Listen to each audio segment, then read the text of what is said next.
Welcome back to Cooking and Kids and to our neighborhood. My neighbors are joining me in this episode where we're going to show you how to make amazing homemade pizza with all sorts of healthy ingredients. To make sure that this pizza turns even better than our last one, I got myself all kinds of helping hands. So we're all going to work together to make a really unique pizza, and we are going to incorporate a lot of vegetables, which a lot of you don't usually put on your pizza, but we're going to prove you wrong. Like in any professional kitchen, proper organization, prep work, and the good sous chefs are the key. Part of our team is preparing veggies and other ingredients for the pizza, while the rest of them prepare a healthy homemade lemonade. And we'll be using lemons and fresh mint from our garden. Okay guys, so we're gonna do two different dishes. Again, we're gonna do a smaller portion so that we can show you the actual recipe. And we're going with 2 cups of flour here. And then I'm gonna do a freehand dough because we're making a lot of pizza tonight, so we're gonna need some extra dough. We got sugar in this container, so a good, there's about a teaspoon of sugar here, and maybe about half a teaspoon of sugar in here. So 2 cups of flour and about half a teaspoon of sugar. So while everybody else is working on chopping vegetables, I'm going to show you how to make the dough. So we have 2 cups of flour and about half a teaspoon of sugar in here. So now we're going to go to yeast, and this is dry active yeast. I will do about 2 teaspoons. And here I'm not going to even try to measure. And of course we're gonna need some salt. So I'm gonna go with a teaspoon of salt. And this is about enough because we're gonna have some salt in the meats, in the sausages, in the sauce. So here we're gonna add a little bit extra. And now we are just gonna add warm water. This is a lukewarm water. I'm going with a cup of water. And then we are gonna use extra flour to get to the right consistency. It seems like this is a perfect measurement. But the key here is to incorporate the flour really good. Maybe we wanna add just a little bit more water initially. No, that's not basil. I sent the boys to garden to pick some fresh oregano because pizzas and fresh oregano go so well together. Oh my goodness, you guys nailed, oh thank God we got 2 branches. I was just about to say, is this enough for all the pizzas? Well, thank you. Good job, very good job. So we're just gonna break a little bit of fresh oregano to dough, and the rest we're gonna use for our sauce. Okay, and we started with 1 cup of water, and now we're gonna go with just a little bit more water. So we're going with the fresh oregano, but obviously you can use dry oregano, which you can buy in any grocery store. And this is absolutely optional. Another thing I would suggest, which we are not doing today, is to add maybe some flax seeds or some ground seeds into your dough, which makes your dough so much richer and so much more nutritious. Actually, speaking of that, I think that I'm just going to send kids to do that because it will make the crust so much better and it will give it a nutty taste. While working the dough, the most important thing is to get enough moisture in the dough so it will help the dough rise and be fluffier, and to work the flour and water in really well. So while the dough looks too sticky right now, this is actually the perfect consistency because we're just right now working it and making it to where it will have the right moisture and everything will be combined well so the dough can rise and make a nice and soft pizza crust. All right, now we're just gonna finish it up, and I'm gonna put a little extra flour on my hands, scrape all the extra dough, and go back to incorporate it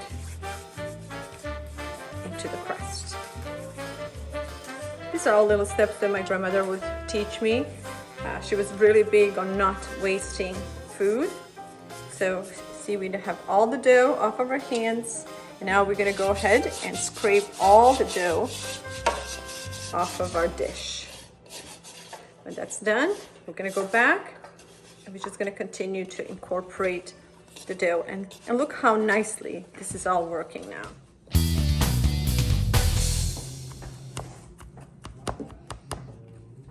This one is done. A little bit of olive oil so it doesn't form a crust.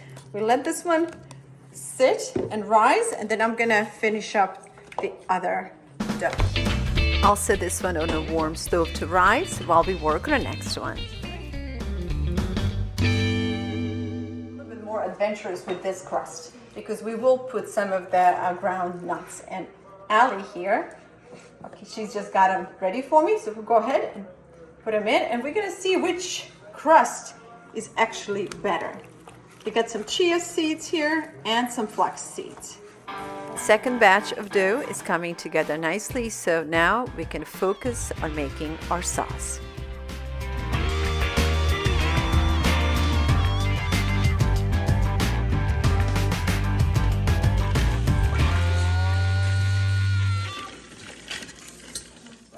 As mentioned earlier, we'll be using all sorts of vegetables and other healthy ingredients in our pizza.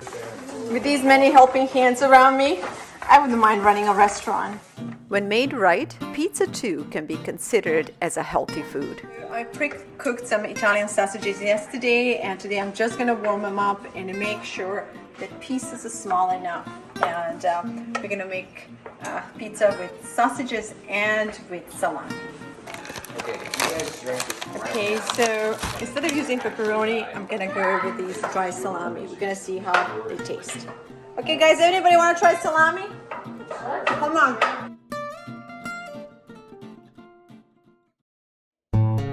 But besides preparing a healthy meal, the best part of cooking together is actually being together.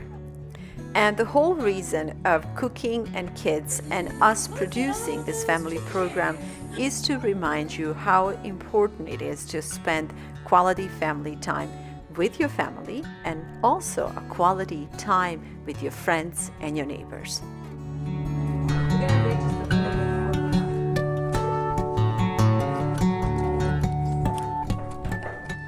Marco. Okay, so the dough had a chance to rest a little bit and it has risen. So now we're just gonna redo it again. We're gonna separate it into smaller portions, and I'm gonna give one of these to you to see how you do. Okay, Faith's gonna work with me on the dough. But first, we're going to do a quick little lesson on how to handle the dough. So, if you practice this enough, see, these fingers are bringing in, this hand is kind of bringing in, and then you use this part to do this. When you practice enough, you can do this like this.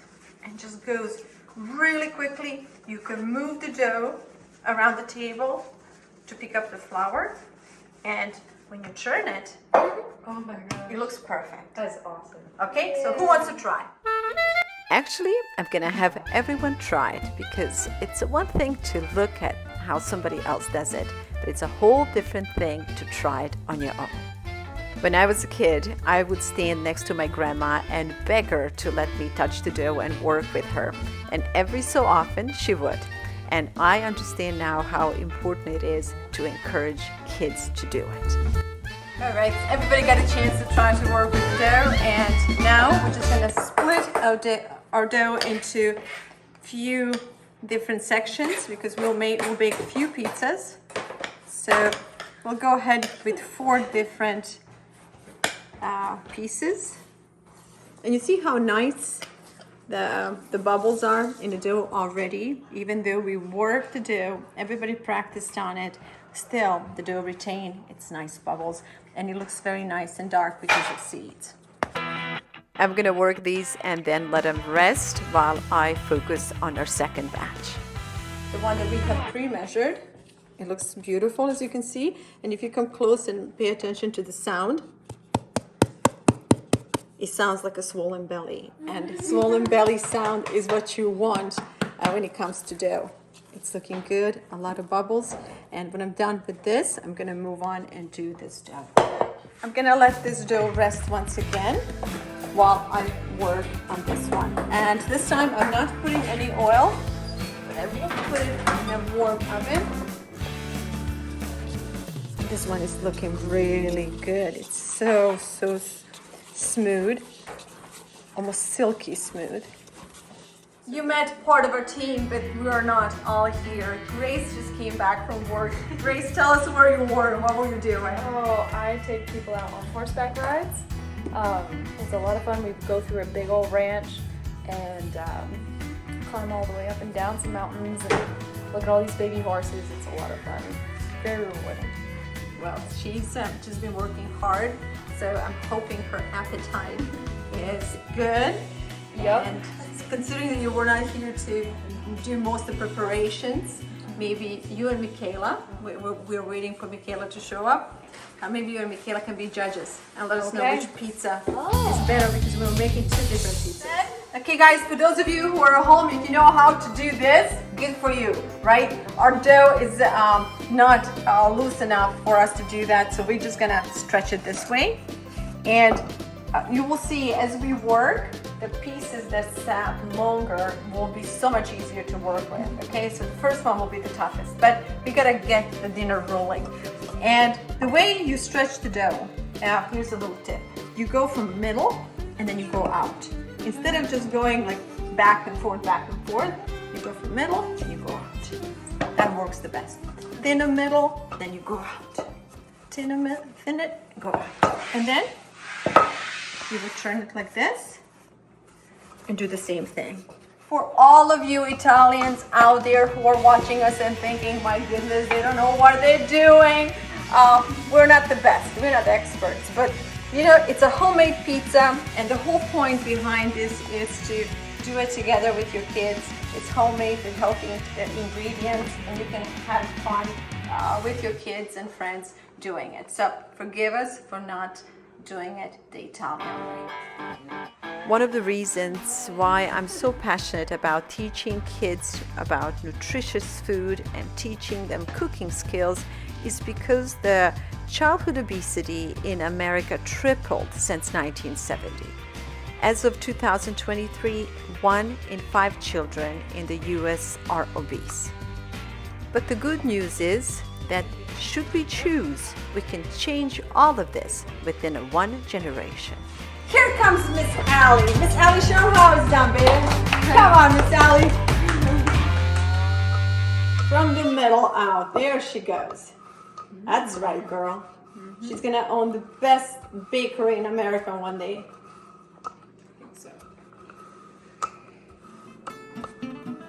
Beautiful. I think Kai is ready to give her a shot. He's moving, he's impatient. He's like, I got the moves, I got the energy, I'm ready to go. Show him show some love to that dough.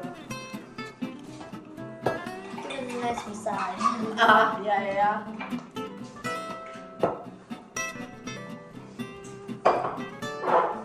The question here is, does Miss Grace feel like doing it? Because she's obviously the more mature, but there's still a kid in her. She's still up to it. All right, let's not miss her fun. Come on. Okay. Let's see. Oh, nice and smooth. Let's get you some more space. Her black shirt is full of flour. I just gave her a nice big hug. Now she fits in with the thing. Yes. He's gotta match the surroundings. Very good. Okay, it's not hard, right? So there's really no excuse for all of you kids at home not to give her a shot. You saw how easy this was to make a dough? This is super easy to handle, and we'll let this dough rest just a little bit because if we come back to it in maybe 5 minutes, you're gonna see how easily we'll be able to stretch it to a much thinner consistency. So we'll just let it rest and then we'll move to the next one. And now we have a Miss Faith. Let's see how Miss Faith handles it.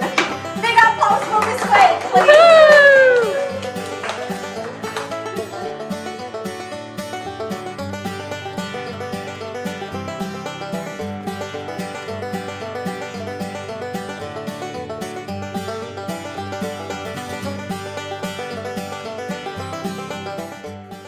I work with thousands of children in a kitchen, and I'm yet to meet a child who is not eager and interested to learn how to cook.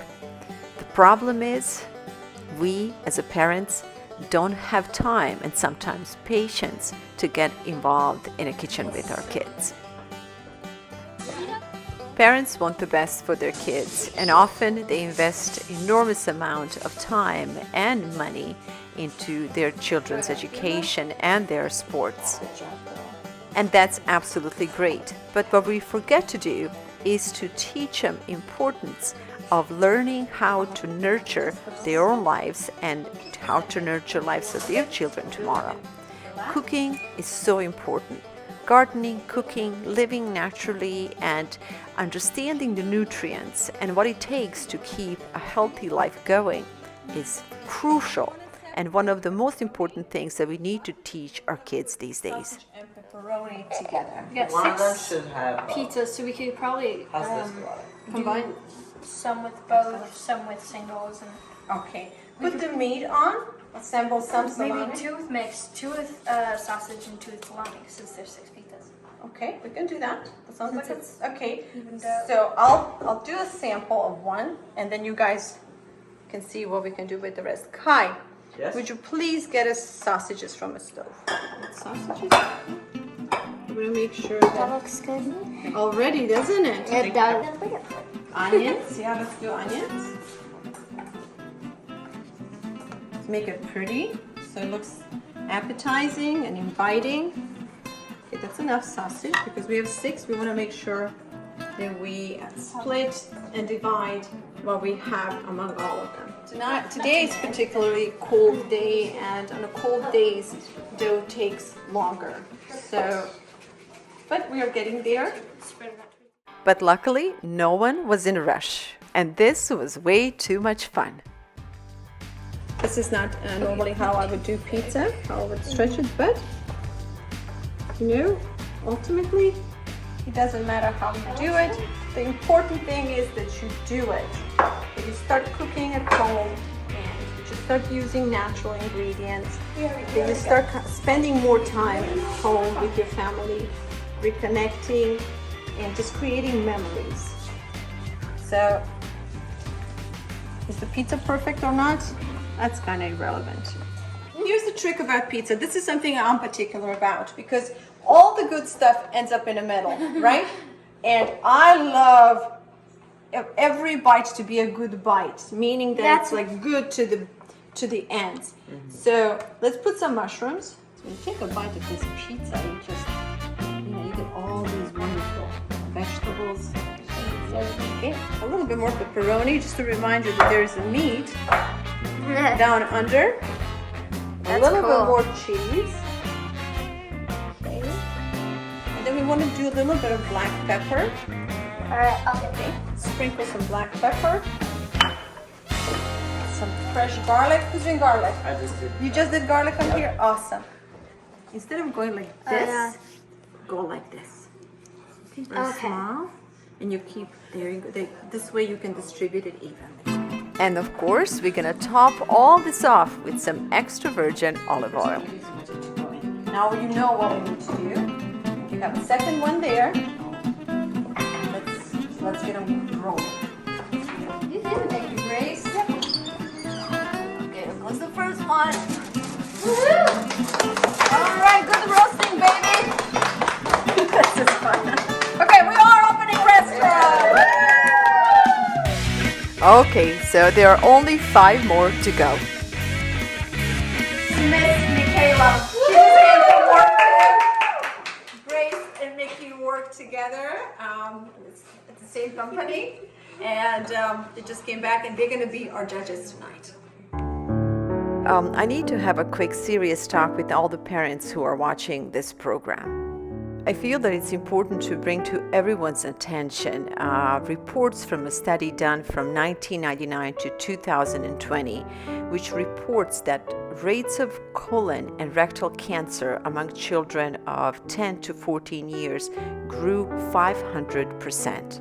It's also suggesting 333% among teens between 15 and 19 years of age, and roughly around 185 among young adults ages 20 to 24. Besides colon cancer, there are so many other diseases which are directly linked to poor nutrition. As a country, we have done some incredible things, and I have to believe that in the next decade, we're going to make drastic changes in the food industry. But the changes have to start at home, because we cannot rely on a government or large food corporations to care for our kids more than we do. Our kids and their well-being is our responsibility. And I can't stress enough how important it is for parents out there to realign their priorities and to start taking actions. Our family did. This year, we're taking out part of our backyard lawn to expand our garden. We can complain all we want about the food quality in America. Not much will change until we take the matters in our own hands. If we want to eat healthier and if we want our kids to have better quality foods, we have to be part of the solution. Just imagine if all of us who have some land around our homes will start gardening, we'll be able to produce enough food, not just for our families, but also for people in our neighborhood. As you can see, just a few weeks ago, we broke the ground in our backyard, and we are already harvesting our first fresh organic food from it. Our grocery list is getting smaller and smaller because we now create the menu around foods growing in our garden. We are producing our own eggs and are fermenting, pickling, and preserving our own fruits and vegetables. Our consumption of refined sugars has reduced drastically because we now have bees who provide us with delicious honey. Almost 100% of our bee colonies come from local bee removing companies. So this way, we rescue the bees, we provide them with shelter and care in exchange for a little bit of their honey. Unlike most beekeepers, we don't harvest honey to sell. Instead, we harvest only a small portion, just enough for our family, and we let the bees feed on the rest of the honey and pollen. During the summer, we rely on our own fresh, organic, homegrown fruits. And whenever we have extra, we will preserve them or dry them for winter. We also grow a lot of our own grapes, which you can use to make your own raisins or juices or preserves. Among many other fruit trees, we also have fig and apple tree, which we absolutely love because it's so abundant, and every year we have amazing figs and apples. I firmly believe that producing our own food is a way to the future. And with that in mind, my charity called Vlada Seeds of Life each year donates thousands and thousands of free fruit and vegetable seed packages to public libraries. With our project called Little Sprouts, we're trying to encourage communities to start gardening again, to spend more time outside in nature, connecting with their family and friends. Our children are such a precious gift, and we should make sure that we invest only the best into their future. Use every grain of food because Earth goes through so much to produce it for us. You know, we should respect it. All right, are you ready for the next one? Yeah! Let's do it. Here you go. I'll take this one, put it to roast. This was truly hands-on and fun experience because we had a lot of pizzas to make, so everybody had a chance to participate in process of creating their favorite pizza. Almost all foods are good for us as long as they are produced and prepared in a right way, and that includes pizza.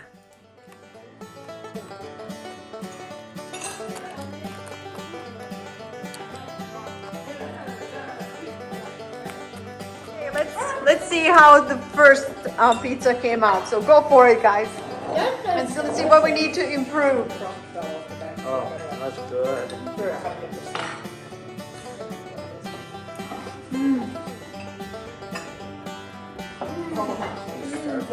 What could we do better? Okay, the middle on this one is really, really thin. Very, very thin. A Okay. bit too thin, in my opinion. Okay, very good.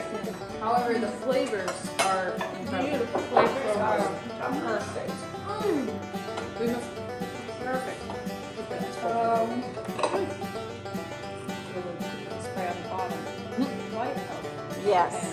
Yes. So we've been trying pizza already, and the first two turned out pretty good. But we're hoping that the rest will be even better because these had chance to rise. And sure enough, look at this. This is looking really good. Nice juices, nice and crispy. Gonna leave it just in for just a little bit more. With our last pizzas out, we had a couple of more judges on the way. Okay, honey, grab a plate, or girls, and if somebody gets back a clean plate. Kids may be easily pleased, so we better wait to see what grown-ups have to say about it. There's that one. Let's try it. Just the smell. But I didn't pour the dressing on yet because people would want to. Some people want the more dressing rather than less, or less dressing rather than more. So.